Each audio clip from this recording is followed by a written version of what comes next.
지금 전 세계 시청자들이 한국 영상에 충격을 받고 있습니다. 구독자 120만 미국 유튜버가 올린 한국 영상 때문이에요.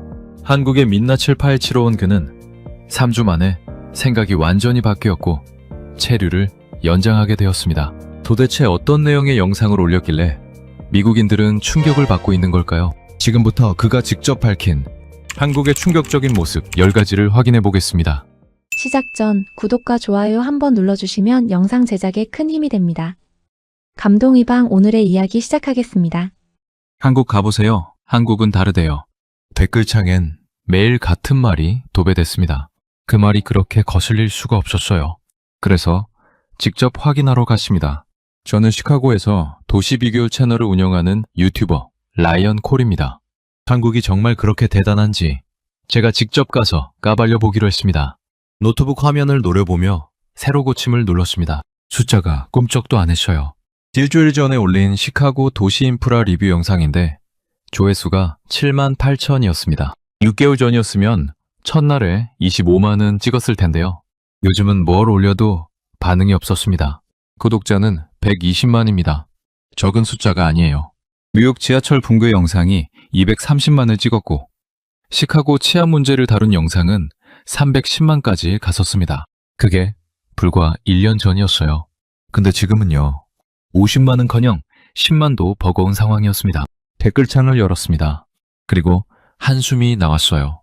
한국 가보세요. 진짜 다릅니다. 라이언, 서울 보면 생각 바뀔 거예요. 미국만 리뷰하지 말고 한국 시스템 좀 보세요. 한국도 안 가보고 뭘 한다고요? 몇 주 전부터 이런 댓글들이 쏟아지기 시작했습니다. 처음엔 그냥 흘려봤어요. 한국이요? 솔직히 별 관심이 없었습니다. 제가 주로 다루는 건 미국과 유럽 도시들이었고 그게 제 채널의 정체성이었거든요. 아시아 도시를 다루는 건 콘셉트에 맞지 않는다고 생각했어요.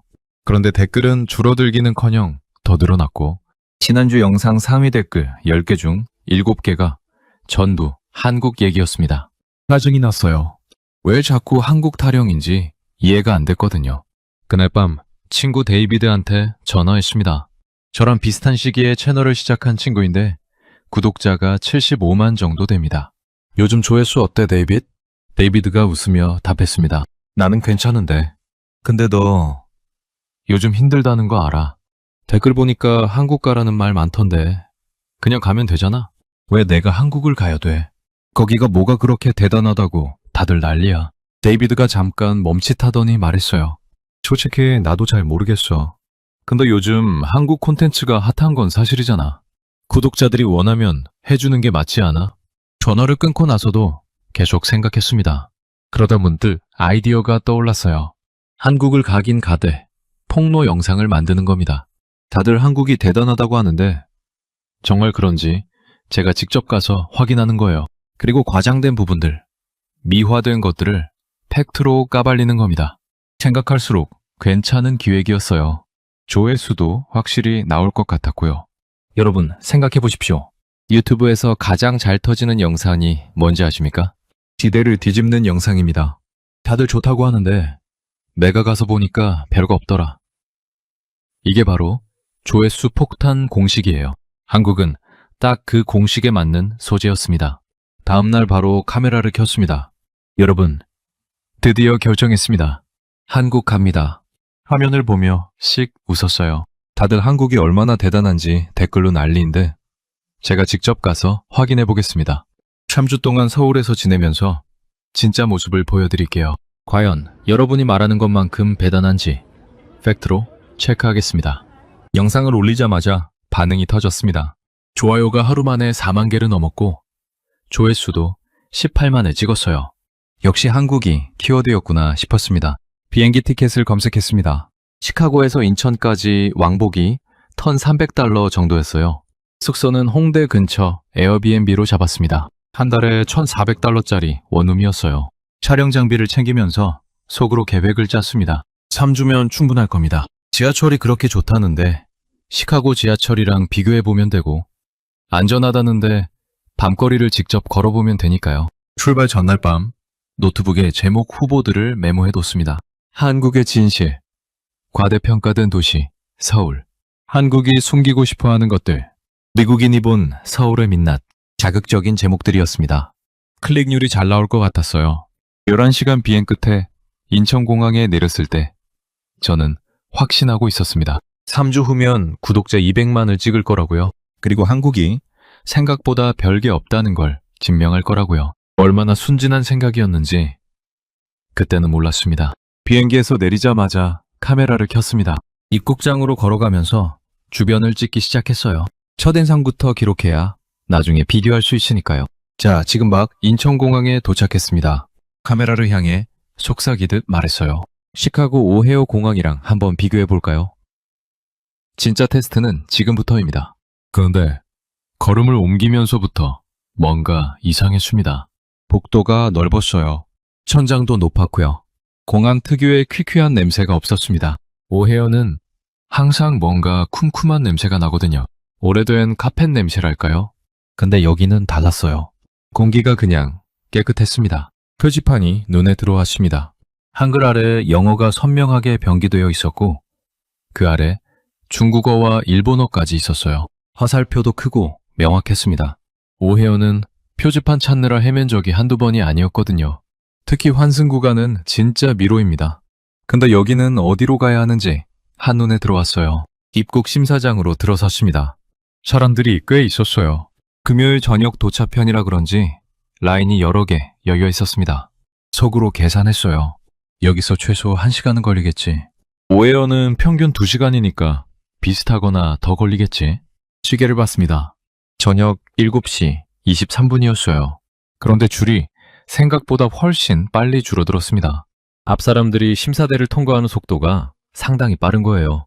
한 사람당 30초에서 1분 정도였습니다. 오헤어에서는 한 사람당 3분씩은 걸렸거든요. 심사관이 서류를 꼼꼼히 뒤적이고 질문도 길고 컴퓨터 입력도 느리고 근데 여기는 달랐습니다. 제 차례가 됐어요. 시계를 다시 확인했습니다. 7시 33분. 줄을 선 지 딱 10분이었습니다. 심사관이 여권을 받아 스캔했어요. 그리고 저를 보며 물었습니다. 방문 목적이 어떻게 되시나요? 영어가 완벽했습니다. 억양도 거의 없었어요. 관광입니다. 3주 정도 있을 예정이에요. 심사관이 몇 가지 더 물었습니다. 어디 묵는지, 직업이 뭔지 같은 기본적인 질문들이었어요. 대답하는데 30초도 안 걸렸습니다. 곧바로 입국 도장이 찍혔어요. 좋은 여행 되세요. 전체 소요 시간 1분이 채 안 됐습니다. 수화물을 찾으러 이동했습니다. 전광판을 보니 제 비행편 옆에 벨트 번호가 이미 표시되어 있었어요. 해당 벨트로 걸어가는데 가방들이 이미 나오고 있었습니다. 기다릴 것도 없었어요. 캐리어를 찾아서 세관을 통과했습니다. 시계를 봤습니다. 7시 42분이었어요. 비행기에서 내려 입국장을 완전히 빠져나오기까지 총 19분이 걸렸습니다. 잠깐 멈춰 섰습니다. 오헤어에서는 최소 2시간입니다. 한 번은 3시간 반이 걸린 적도 있었어요. 수화물이 늦게 나오고 심사관이 서류를 다시 보자 하고 세관에서 짐 검사까지 하면 그렇게 됩니다. 근데 여기서는 19분이었어요. 카메라를 다시 켰습니다. 좋습니다. 솔직히 말하겠습니다. 입국 절차는 빨랐어요. 근데 이건 공항이니까요. 당연히 투자를 많이 했겠죠. 진짜 테스트는 도심에 나가봐야 합니다. 스스로를 다독이고 있었습니다. 인정하고 싶지 않았거든요. 공항철도 매표기 앞에 섰습니다. 화면에 영어 버튼이 선명하게 보였어요. 터치하자 모든 안내가 영어로 바뀌었습니다. 노선도도 영어로 나왔고 요금도 명확하게 표시됐어요. 서울역까지 9,000원, 약 7달러였습니다. 카드를 넣고 결제했어요. 티켓이 나왔습니다. 플랫폼으로 내려가는 에스컬레이터를 탔습니다. 내려가면서 주변을 둘러봤는데 바닥에 쓰레기가 하나도 없었어요. 오헤어. 지하 구간은 항상 뭔가 밟히는 게 있거든요. 껌자국이든 영수증이든. 근데 여기는 그냥 반짝였습니다. 전광판을 봤어요. 다음 열차까지 3분이라고 표시되어 있었습니다. 그리고 정확히 3분 후에 열차가 들어왔어요. 문이 열리자 사람들이 먼저 내렸고 그 다음에 승객들이 탔습니다. 새치기 하는 사람이 없었어요. 그냥 자연스럽게 당연하다는 듯이요. 자리에 앉았습니다. 열차가 출발했어요. 속도가 상당히 빠른데 흔들림이 거의 없었습니다. 시카고 지하철은 항상 덜컹거리거든요. 낡은 선로 탓인지 뭔가 항상 삐걱댑니다. 근데 이건 미끄러지듯 달렸어요. 휴대폰을 꺼냈습니다. 와이파이를 잡으려고요. 지하 구간이니까 당연히 안 잡히겠지 싶었는데 화면에 공항철도 와이파이가 잡혀 있었습니다. 속도를 측정해 봤어요. 다운로드 47Mbps가 나왔습니다. 지하 터널 안에서요. 여러분, 이게 말이 됩니까? 시카고 지하철은 지상 구간에서도 인터넷이 끊깁니다. 근데 여기는 터널 안에서 유튜브가 돌아가요. 서울역에서 2호선으로 갈아탔습니다. 환심 표지판을 따라 걸었는데 색깔로 구분이 되어 있었어요. 2호선은 초록색이었고 화살표를 따라가기만 하면 됐습니다. 헷갈릴 여지가 없었어요. 홍대 입구역에서 내렸습니다. 9번 출구로 나오니 밤 9시가 넘은 시각인데 거리가 환했어요. 가로등도 밝았고 상점들도 불이 켜져 있었고 사람들도 많이 걸어 다니고 있었습니다. 숙소까지 걸어가면서 생각했습니다. 공항이 깔끔한 건 그렇다 쳐요. 국가 이미지니까 돈을 쏟아붓겠죠. 근데 지하철 와이파이는요? 환승 시스템은요? 저 표지판들은요? 이건 하루아침에 만들어지는 게 아닙니다. 오랫동안 쌓아온 거예요. 숙소 문을 열고 들어가 짐을 내려놓았습니다. 침대에 앉아서 오늘 찍은 파일들을 확인했어요. 입국 19분, 4개 국어 표지판, 지하 와이파이, 정시운행, 깨끗한 플랫폼. 고개를 저었습니다. 이건 공항이랑 교통 시스템이니까 당연히 잘 되어 있겠지. 진짜 일상은 다를 거야. 하지만 솔직히 말하면 그 말이 점점 덜 설득력 있게 들리기 시작했습니다. 다음 날 아침 본격적인 취재를 시작했습니다. 계획은 단순했어요. 서울 시민들이 매일 쓰는 것들을 직접 써보는 겁니다. 지하철, 편의점, 길거리. 화려한 관광지 말고 진짜 일상이요. 거기서 문제점을 찾아내면 되니까요. 지하철부터 시작했습니다. 2호선 홍대 입구역으로 내려갔어요. 플랫폼에 내려서자마자 눈에 들어온 게 있었습니다. 스크린 도어였어요. 선로 앞에 유리벽이 쳐져 있었고 열차가 도착해야만 문이 열리는 구조였습니다. 시카고 지하철엔 없는 거예요. 거기선 플랫폼 끝에 서 있다가 열차 바람에 휘청이는 경우도 있거든요. 근데 여기는 그냥 버스 정류장처럼 안전하게 서서 기다리면 됐습니다. 열차가 들어왔어요. 문이 열리고 사람들이 내렸습니다. 그 다음 타는 사람들이 들어갔어요. 딱히 특별한 것도 없었는데 뭔가 이상했습니다. 아무도 밀지 않았어요. 출근 시간대라 사람이 꽤 됐는데 그냥 순서대로 흘러가듯 움직였습니다. 시카고 지하철 러시아워를 생각해봤어요. 문이 열리기 무섭게 사람들이 밀고 들어가죠. 내리는 사람이랑 타는 사람이 입구에서 충돌하고 가방이 끼고 여기 오가고. 근데 여기는 그런 게 없었어요. 그냥 조용히 당연하다는 듯이 움직였습니다. 열차 안에 탔습니다. 카메라를 낮게 들고 주변을 천천히 담았어요. 일단 조용했습니다. 서울 인구가 1,000만 명 가까이 된다고 들었는데 이 사람들이 다 이렇게 조용한가 싶었어요. 통화하는 사람이 몇 명 있었는데 전부 목소리를 낮추고 있었습니다. 손으로 입을 가리거나 몸을 돌려서 작게 말하거나. 시카고에선 지하철에서 스피커폰으로 통화하는 사람이 한 칸에 꼭 한 명씩은 있거든요. 근데 여기선 아무도 그러지 않았어요. 노약자석이 따로 있었습니다. 좌석 색깔이 달랐어요. 그리고 그 자리엔 아무도 앉지 않았습니다. 젊은 사람들이 옆자리는 앉아도 그 자리만큼은 비워뒀어요. 노인 한 분이 타자 근처에 서 있던 30대로 보이는 남성이 자연스럽게 일어났습니다. 말없이요. 노인분이 고개를 끄덕이며 앉으셨고 그게 전부였습니다. 아무도 그 장면을 특별하게 보지 않았어요. 그냥 원래 그런 거라는 듯이요. 카메라를 들고 있던 손이 멈췄습니다. 휴대폰을 꺼냈어요. 와이파이를 확인했습니다. 지하 한복판인데 신호가 잡혔어요. 어제 공항철도에서도 그랬는데 설마 싶었거든요. 속도를 재봤습니다. 40Mbps 가까이 나왔어요. 영상 스트리밍이 되는 속도입니다. 지하철 안에서요. 여러분, 숫자 하나만 비교해 드릴게요. 시카고 지하철 지하 구간 평균 인터넷 속도가 얼마인지 아십니까? 사실상 0입니다. 신호 자체가 안 잡혀요. 지하에 들어가면 그냥 단절이에요. 근데 서울 지하철은 지하에서 유튜브가 돌아갑니다. 가게를 지하에 차렸는데 손님한테 와이파이를 공짜로 주는 겁니다. 그것도 빠른 걸로요. 합정역에서 내렸습니다. 잠깐 플랫폼을 둘러봤어요. 바닥이 깨끗했습니다. 쓰레기통이 거의 없었는데도요. 신기해서 역 안을 좀 더 걸어봤습니다. 꼼자국도 없었고 뭔가 흘린 흔적도 없었어요. 시카고 지하철 바닥엔 항상 뭔가 있거든요. 정체를 모르는 얼룩들이요. 근데 여기는 그냥 타일이 반짝였습니다. 지상으로 올라와 홍배 거리를 걸었습니다. 낮이었는데 사람들이 많았어요. 카페, 음식점, 옷가게가 빼곡했습니다. 카메라를 들고 이곳저곳 찍으며 걸었어요. 그러다 편의점 하나가 눈에 들어왔습니다. 세븐일레븐이었어요. 안으로 들어갔습니다. 규모가 생각보다 컸어요. 음료, 과자, 간편식, 도시락, 삼각김밥까지 종류가 엄청났습니다. 미국 편의점이랑 비교하면 완전히 다른 수준이에요. 미국 편의점은 기름진 핫도그랑 슬러피가 전부잖아요.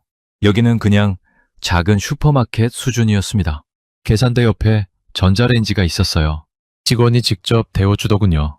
도시락을 사서 받아들었는데 포장도 깔끔하고 안에 젓가락도 들어있었습니다. 5,000원짜리였어요. 약 4달러요. 여러분, 시카고에서 4달러로 뭘 살 수 있는지 아십니까? 자판기 음료수 하나입니다. 근데 여기선 4달러로 따뜻한 도시락을 먹을 수 있어요.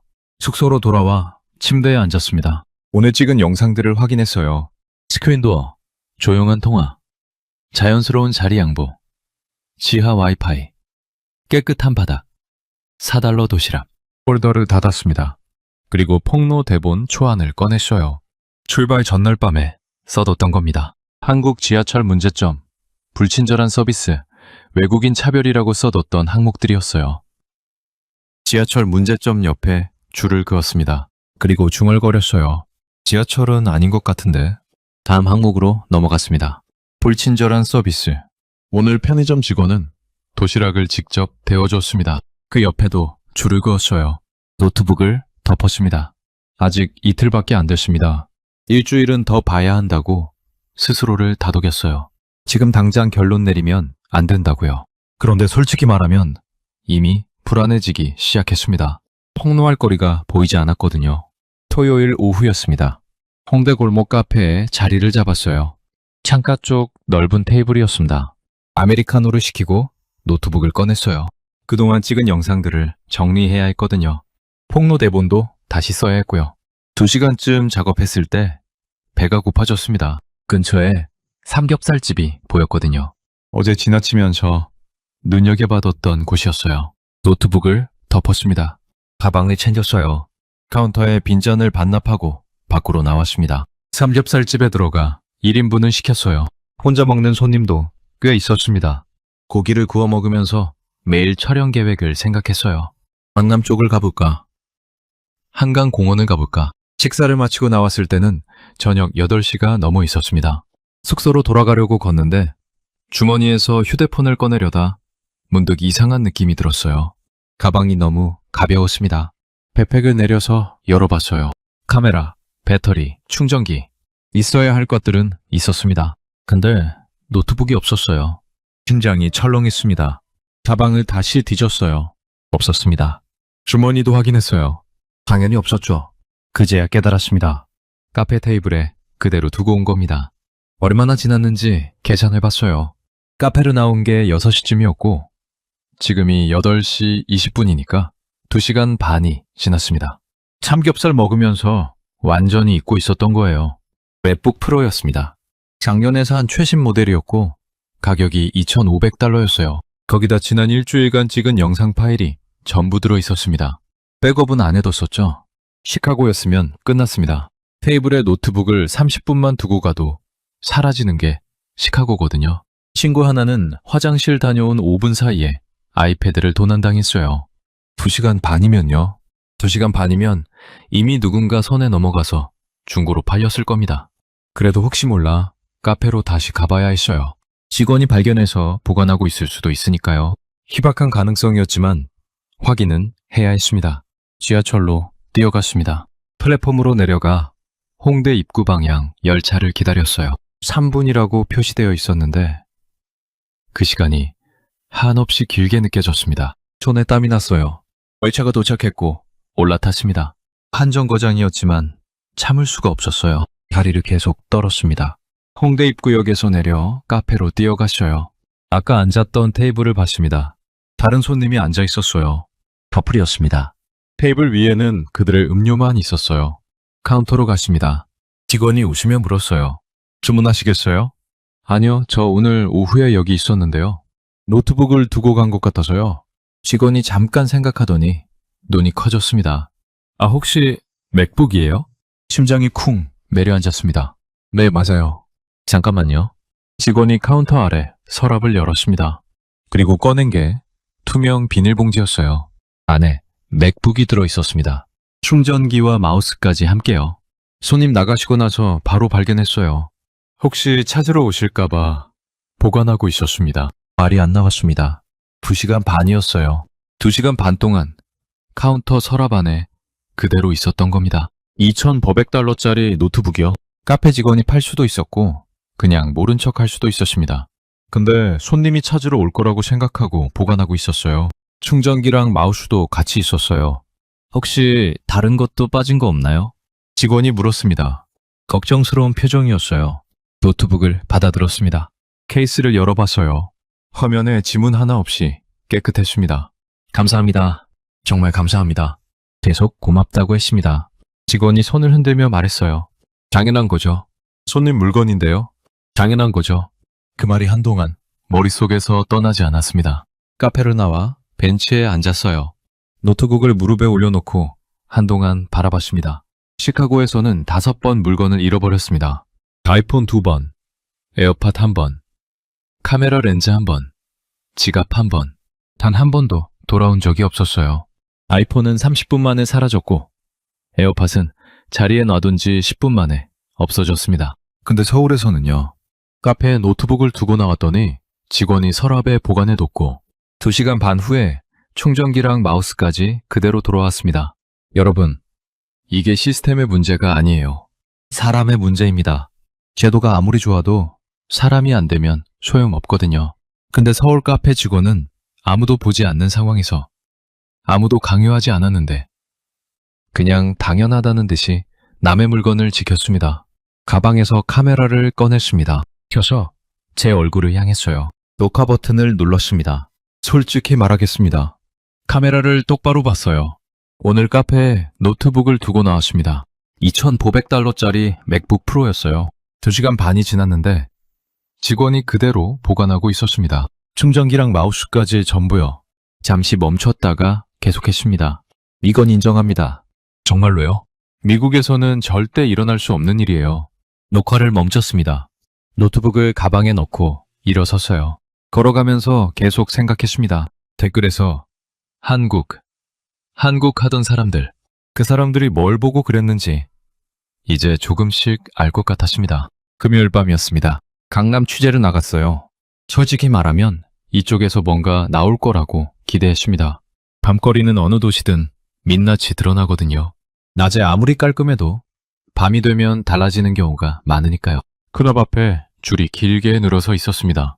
카메라를 들고 거리를 걸었어요.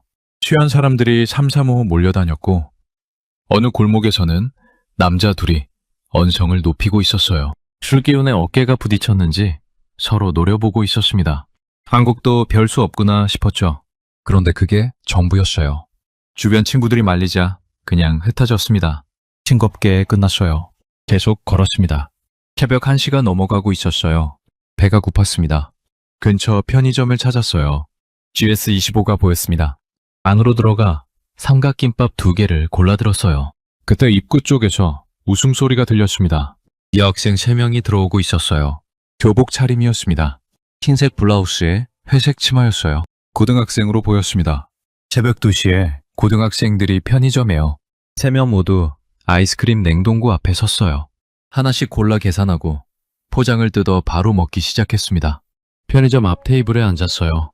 부모도 없었고 어른 동반자도 없었습니다. 그냥 친구들끼리 새벽에 아이스크림을 먹고 있었어요. 웃으면서요. 불안해 보이지 않았습니다. 그냥 평범한 일상처럼요. 카메라를 조심스럽게 꺼냈어요. 낮은 각도로 들고 속삭이듯 녹음했습니다. 지금 새벽 2시입니다. 고등학생으로 보이는 여학생 3명이 혼자 편의점 앞에서 아이스크림 먹고 있어요.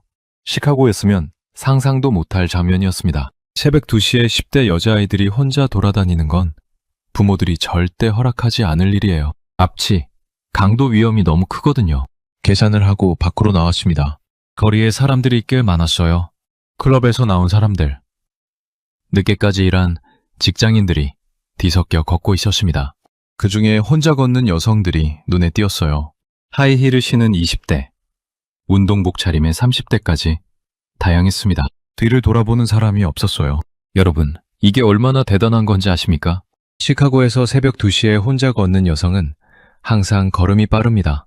열쇠를 손에 쥐거나 휴대폰을 들고 통화하는 척 하거나 항상 뒤를 힐끔 돌아보면서 걷거든요. 그게 너무 당연한 일상이라 이상하다고 생각조차 못했는데 여기선 그냥 걷고 있었습니다. 그냥요. 강남역 지하철 입구로 내려갔습니다. 플랫폼에 들어서는데 벤치에 누군가 누워있는 게 보였어요. 30대 후반으로 보이는 남성이었습니다. 정장 차림이었는데 매타이가 풀려 있었고 얼굴이 붉었어요. 술에 취해 잠든 것 같았습니다. 가방이 옆에 놓여 있었는데 열린 가방 안으로 지갑이 보였어요. 저는 멈춰 섰습니다. 시카고였으면 5분 안에 털렸을 겁니다. 근데 사람들이 지나가면서 봤지만 아무도 건드리지 않았어요. 그냥 지나칠 뿐이었습니다. 잠시 후 영무원 2명이 다가갔어요.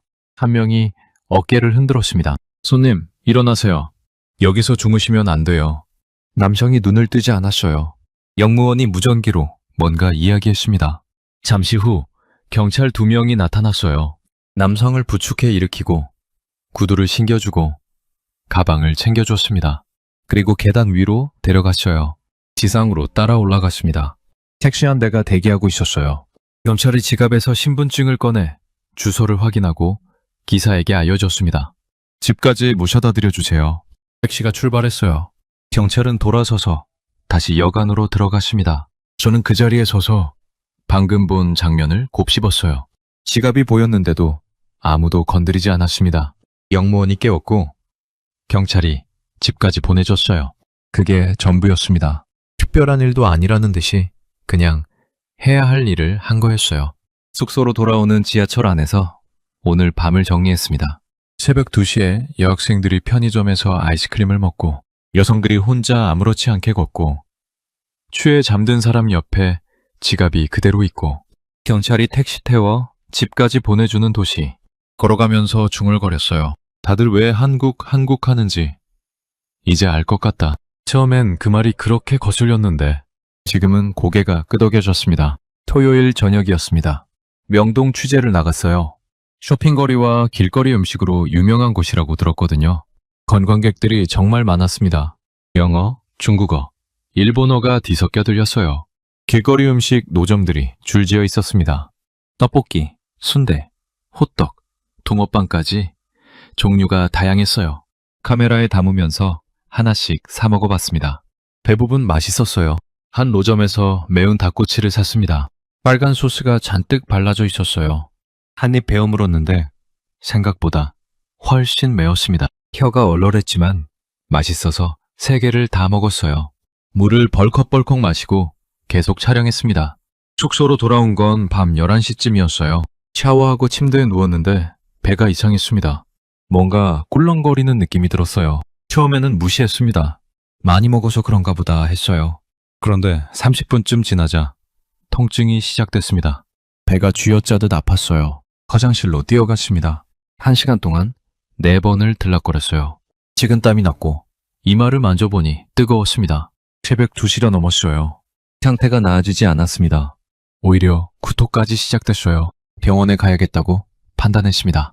휴대폰으로 근처 응급실을 검색했어요. 걸어서 15분 거리에 대학병원 응급의료센터가 나왔습니다. 옷을 걸치고 밖으로 나갔어요. 걸으면서도 배가 계속 아팠습니다. 식은땀이 등을 타고 흘렀어요. 응급실 입구를 찾았습니다. 자동문이 열리며 차가운 공기가 나왔어요. 안으로 들어가니 접수 데스크가 보였습니다. 간호사가 물었어요. 어떻게 오셨어요? 영어로 대답했습니다. 배가 아프고 설사를 해요. 구토도 하고요. 간호사가 영어로 답했어요. 알겠습니다. 여권 있으세요? 여권을 건넸습니다. 간호사가 정보를 입력하더니 간단한 서류를 줬어요. 여기 증상이랑 언제부터 아팠는지 작성해 주세요. 서류를 작성하고 제출했습니다. 간호사가 체온계를 건넸어요. 38도 2도가 나왔습니다. 열이 있네요. 잠시만 기다려 주세요. 대기실 의자에 앉았습니다. 시계를 봤어요. 새벽 3시 10분이었습니다. 대기실에 사람이 몇 명 있었어요. 다리를 다친 남성, 기침하는 할머니, 아이를 아는 엄마까지 5명 정도였습니다. 여러분, 시카고 응급실 가보셨습니까? 새벽에 가도 대기실이 20명은 기본이에요. 접수하는 데만 30분이 걸리거든요. 근데 여기는 접수가 5분도 안 걸렸고 대기실도 한산했습니다. 20분쯤 기다렸어요. 이름이 호명됐습니다. 마크 앤더슨.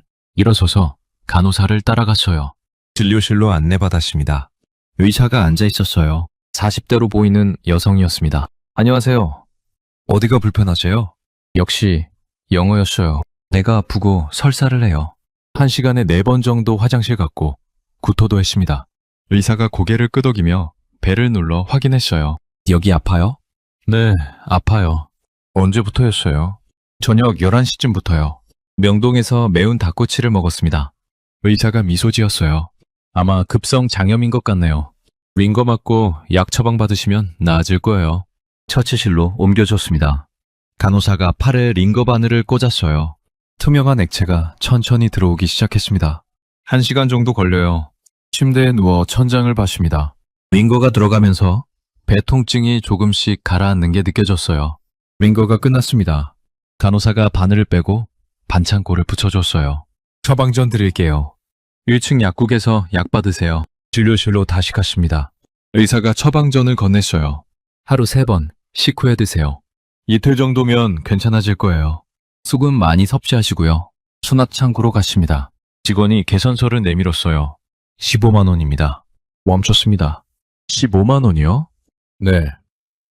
진료비, 링거, 처방전 포함해서요.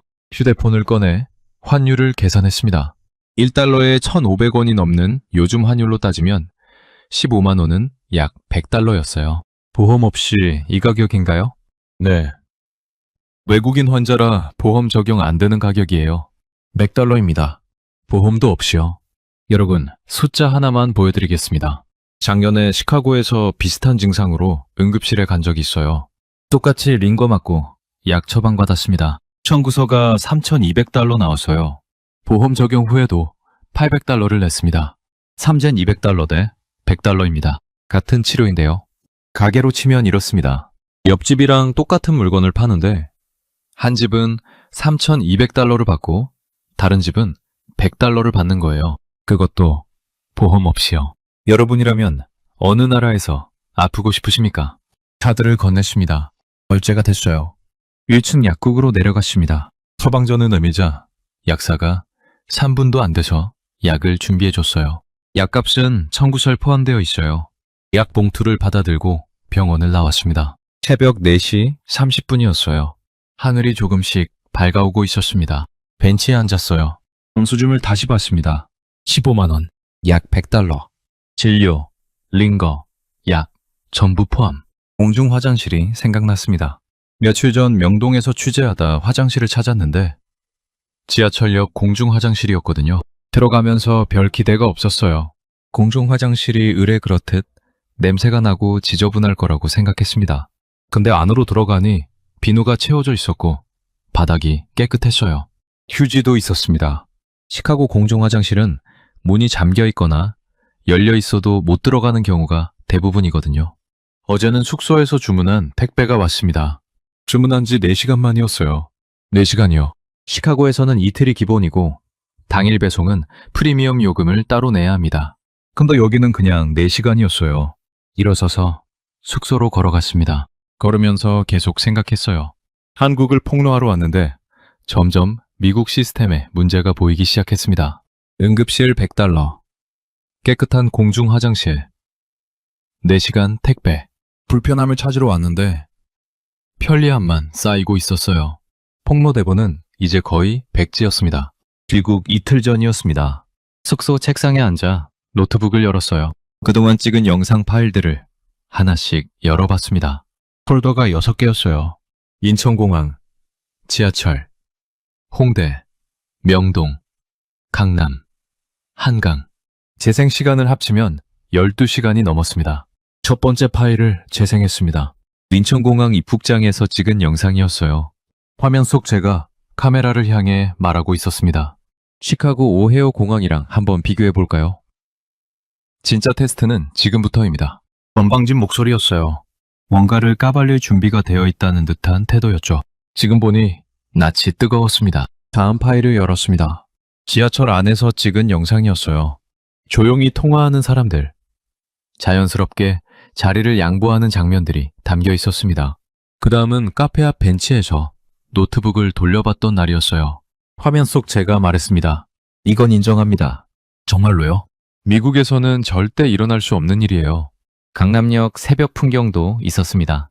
편의점에서 아이스크림 먹는 여학생대, 혼자 걷는 여성대, 취해 잠든 남성을 부축해 택시에 태우는 경찰까지. 병원 영수증 사진도 있었어요. 15만 원, 약 $100. 그 옆에 시카고 병원 청구서 사진을 나란히 놓았었습니다. $3,200. 계속 파일을 확인했습니다. 깨끗한 공중 화장실, 정확한 지하철 도착 시간, 4시간 만에 도착한 택배, 지하 터널에서도 터지는 와이파이까지. 1시간 넘게 영상들을 돌려보고 나니 머리가 복잡해졌어요. 원래 계획은 명확했습니다. 한국의 과장된 부분들을 폭로하는 영상을 만드는 거였어요. 더러운 뒷골목, 불친절한 서비스, 비효율적인 시스템 같은 것들을 담아서 한국은 생각보다 별것 없다는 메시지를 전하려고 했죠. 근데 3주 동안 그런 장면을 하나도 못 찍었습니다. 물론 완벽하진 않았어요. 언어 장벽은 분명히 있었고 식당 직원 중에 무뚝뚝한 사람도 있었습니다. 출퇴근 시간 지하철은 숨이 막힐 정도로 복잡했어요. 하지만 그게 전부였습니다. 치명적인 문제나 심각한 불편함은 없었어요. 대신 예상하지 못한 것들만 가득했습니다. 노트북이 돌아오고 새벽에도 안전하고 의료비가 저렴하고 모든 시스템이 효율적으로 돌아가는 모습들이요. 폴더를 닫았습니다. 그리고 한참을 멍하니 앉아 있었어요. 폭로 영상을 만들 수 없었습니다. 폭로할 게 없었거든요. 그날 밤 잠이 오지 않았어요. 천장을 보며 계속 생각했습니다. 구독자들은 폭로 영상을 기다리고 있었어요. 출발 전에 올린 예고 영상 댓글에는 응원이 가득했습니다. 한국의 민낯을 보여달라는 사람들, 과대평가된 거 까발려달라는 사람들.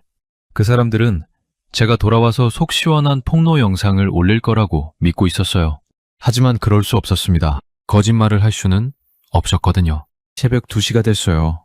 잠이 올 기미가 없었습니다. 일어나서 물을 한 잔 마셨어요. 창밖을 봤습니다. 홍배거리가 새벽에도 불빛으로 환하게 빛나고 있었어요. 저 거리에서 보낸 3주가 머릿속을 스쳐갔습니다. 여러분, 제가 한 가지 여쭤보겠습니다. 기자가 취재를 나갔는데 원하는 기사거리가 안 나왔을 때 어떻게 해야 합니까? 없는 걸 만들어낼 수는 없잖아요. 유튜버도 마찬가지입니다. 카메라에 담긴 게 사실이고 그 사실이 예상과 달랐다면 그 사실을 그대로 전하는 게 맞는 거죠. 다음날 아침에 결심했습니다. 솔직하게 말하기로요. 카메라를 삼각대에 설치했습니다. 의자에 앉아 화면을 확인했어요. 머리를 정리했습니다. 심호흡을 한번 하고 녹화 버튼을 눌렀어요. 여러분 안녕하세요. 마크입니다.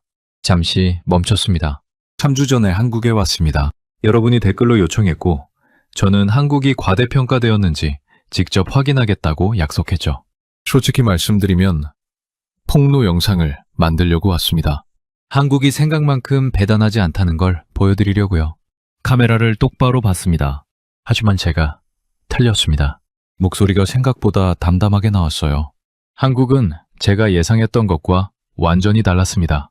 카페에 노트북을 두고 나왔는데 직원이 보관하고 있었어요. 새벽 2시에 여학생들이 혼자 편의점에서 아이스크림 먹고 있었고 아무도 위협하지 않았습니다. 응급실 진료비가 $100였어요. 택배가 4시간 만에 왔고 공중 화장실이 호텔보다 깨끗했습니다. 잠시 멈췄습니다. 저는 미국이 최고라고 믿었습니다. 그런데 한국에서 3주를 보내며 깨달았어요. 안전, 효율성, 공공서비스, 의료 접근성 모든 면에서 한국이 앞서 있었습니다. 우리 시스템에 심각하게 되돌아봐야 할 부분이 있다는 걸요. 마지막으로 한마디를 덧붙였습니다. 폭로 영상을 기대하신 분들께 죄송합니다. 하지만 저는 거짓말 할 수 없어요. 제가 본 걸 솔직하게 말하는 게 제 일이니까요. 한국은 과대평가되지 않았습니다. 오히려 제대로 평가받지 못하고 있어요. 녹화를 멈췄습니다. 영상을 편집했어요. 그동안 찍은 장면들을 넣었습니다. 깨끗한 거리, 조용한 지하철, 카페 직원에게 노트북을 돌려받는 장면, 병원 영수증까지 모두 담았어요. 제목을 정했습니다. 제가 한국에 대해 완전히 틀렸습니다. 설명란에 한 줄을 썼어요. 한국 폭로 영상을 만들어 갔지만 오히려 미국 시스템의 문제를 깨달았습니다. 업로드 버튼을 눌렀습니다. 영상이 올라가고 나서 노트북을 덮었어요. 창밖을 봤습니다. 홍대 거리가 오후 햇살을 받아 환하게 빛나고 있었어요. 이제 댓글이 어떻게 달릴지는 모르겠습니다. 구독자가 빠질 수도 있어요. 욕을 먹을 수도 있고요. 하지만 이상하게도 마음이 가벼웠습니다. 거짓말을 안 했으니까요. 영상을 올린 지 1시간이 지났습니다. 댓글 알림이 쏟아지기 시작했어요. 노트북을 열어 확인했습니다. 배신자네요. 한국한테 돈 받았어요? 폭로 영상 기대했는데 구독 취소합니다. 예상했던 반응이었어요. 악오는 하고 있었습니다. 그런데 화면을 내리자 다른 댓글들이 보이기 시작했어요. 솔직해서 좋아요. 진짜 유튜버네요. 인정할 건 인정하는 모습. 멋있어요. 이래서 마크를 구독하는 겁니다. 정직하니까요. 조회수가 빠르게 올라갔습니다. 6시간 만에 10만을 넘겼고 다음날 아침에는 90만을 찍고 있었어요. 구독자 숫자를 봤습니다. 영상 올리기 전 120만에서 100만으로 빠져 있었어요. 20만이 떠났습니다. 예상했던 일이었어요. 그런데 오후에 다시 확인하니 145만이었습니다. 저녁에는 160만을 넘겼어요. 빠진 것보다 들어온 게 더 많았습니다. 노트북을 닫았어요. 창밖을 봤습니다. 홍대 거리가 저녁 불빛으로 환하게 빛나고 있었어요. 폭로 영상으로 조회수를 올리려던 계획은 실패했습니다. 하지만 솔직한 영상으로 더 많은 사람들에게 닿았어요. 귀국 비행기는 내일 오후 3시였습니다. 짐을 싸야 했는데 손이 가지 않았어요. 침대에 앉아 창밖만 바라봤습니다. 3주가 너무 빨리 지나갔어요. 휴대폰을 열어 사진을 봤습니다. 700장 가까이 찍혀 있었어요. 인천공항부터 한강까지 3주의 모든 순간이 담겨 있었습니다. 댓글 하나가 눈에 들어왔어요. 마크, 서울 시리즈로 계속해주면 좋겠어요. 노트북을 다시 열었습니다. 새 문서를 만들었어요. 한국 시리즈 기획안. 손가락이 멈추지 않았습니다. 30분 만에 15개 에피소드 기획이 나왔어요. 한국 대중교통, 편의점 문화, 의료 시스템, 안전, 배달 문화까지 쓰면서 깨달았습니다. 이걸 하려면 한국에 더 있어야 한다는 걸요. 비자를 검색했어요. 관광 비자 90일 연장이 가능하다고 나왔습니다. 시계를 봤어요. 오후 2시. 업무 시간 아니었습니다. 가방을 들고 바로 나갔어요. 서울 출입국 외국인청에서 서류를 작성하고 수수료 6만 원을 냈습니다. 직원이 여권에 도장을 찍었어요. 3개월이 늘어났습니다. 건물을 나오면서 여권을 펼쳐봤어요. 새로 찍힌 도장을 보며 미소가 지어졌습니다. 친구 데이비드에게 문자를 보냈어요. 나 3개월 더 있기로 했어. 비자 연장했어. 답장이 왔습니다. 너 진짜 변했다. 틀린 말이 아니었어요. 한강으로 갔습니다. 뚝섬 한강공원 강변을 걸었어요. 하늘은 맑고 바람이 시원했습니다. 카페 2층 창가 자리에 앉아 아메리카노를 주문했어요. 강을 바라보며 노트북을 열었습니다. 제 영상 배본 첫 줄을 썼어요. 왜 저는 한국에 남기로 결정했는가? 해가 지기 시작했습니다. 한강이 주황빛으로 물들었어요. 자전거를 타는 사람들, 돗자리를 펴고 앉은 가족들, 나란히 벤치에 앉아 강을 바라보는 노부부까지 카메라를 꺼내 그 풍경을 담았습니다. 그리고 셀카 모드로 전환했어요. 녹화 버튼을 눌렀습니다. 3주 전에 저는 댓글에 한국 하는 사람들이 그렇게 이해가 안 됐습니다. 근데 이제는 다릅니다. 다들 왜 한국 하는지 이제는 제가 직접 설명할 수 있어요. 녹화를 멈췄습니다. 커피를 한 모금 마셨어요. 강물이 노을빛에 반짝이고 있었습니다. 폭로하러 온 남자가 가장 솔직한 한국 소개자가 됐습니다. 그게 나쁘지 않았어요. 오히려 좋았습니다. 여러분, 오늘의 이야기는 여기까지입니다. 한국을 무너뜨리러 간 남자가 오히려 한국에 남기로 결심했습니다. 폭로할 게 없었던 게 아니에요. 폭로하고 싶지 않았던 겁니다. 카메라가 담은 건 사실이었고 그 사실이 너무 좋았으니까요. 여러분은 이 이야기를 보시면서 어떤 생각이 드셨습니까? 우리가 살아온 이 나라가 외국인의 눈에는 이렇게 보인다는 걸요. 오늘 이야기가 마음에 와 닿으셨다면 댓글에 대한민국 최고 한마디 남겨주세요. 여러분의 구독과 좋아요는 다음 이야기를 만드는 가장 큰 힘이 됩니다. 지금까지 감동요방이었습니다. 긴 영상 끝까지 시청해 주셔서 감사합니다. 오늘도 건강한 하루 보내세요.